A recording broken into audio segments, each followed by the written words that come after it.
3। नागेश्वरी सर्पवन की नदी के किनारे उदास बैठी थी। तभी जंगल के सभी मोगरा के पेड़ों पर फूल खिले। यह देखकर नागेश्वरी बोली, शायद मेरे नाग रक्षक आ गए हैं। वह तुरंत वहां पहुंचती है।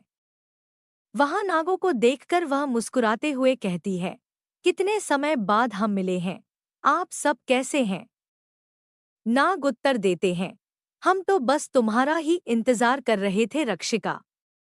तुम्हारे पुनर्जन्म के बाद तुम्हारी माँ देवी ने कैसे तुम्हें बचाया और तुम्हारी सौतेली माँ ने कैसे तुम्हें विषकन्या बना दिया, यह सब हमें पता है। यह सुनकर नागेश्वरी दुखी हो जाती है। फिर भी साहस जुटाकर कहती है, चाहे कुछ भी हो, देवी की मूर्ति को जल से बाहर निकालकर पुनः प्रतिष्ठित करना ही होगा। वह नदी में कदम रखते ही जल दो भागों में बंटकर रास्ता बना देता है।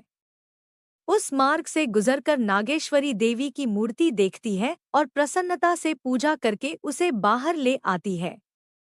उसी समय भैरव की पत्नी आती है और कहती है, मुझे अपने पति की मौत का बदला लेना है। अगर तुमने वह मूर्ति मुझे नहीं दी तो मैं अपनी शक्ति से पूरे सर्पवन को भस्म कर दूंगी। नागेश्वरी विवश होकर देवी की मूर्ति उसे दे देती है।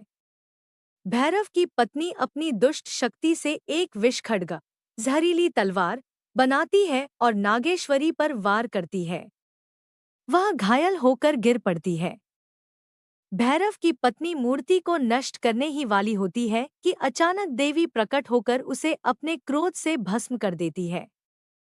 घायल नागेश्वरी का इलाज जंगल के वैद्य करते हैं, लेकिन वह रोते हुए कहती है, मैं अपनी जिम्मेदारी पूरी नहीं कर पाई।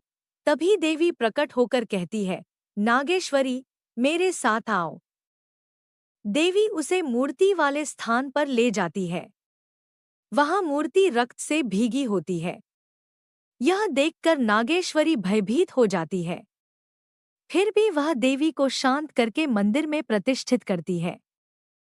तभी देवी नागेश्वरी के शरीर में विषशक्ति भर देती है और सर्पवन के सभी नागों को इच्छाधारी शक्ति का वरदान देती है। अंत में नागेश्वरी अपनी सौतेली माँ को उसके पापों की सजा दिलाती है।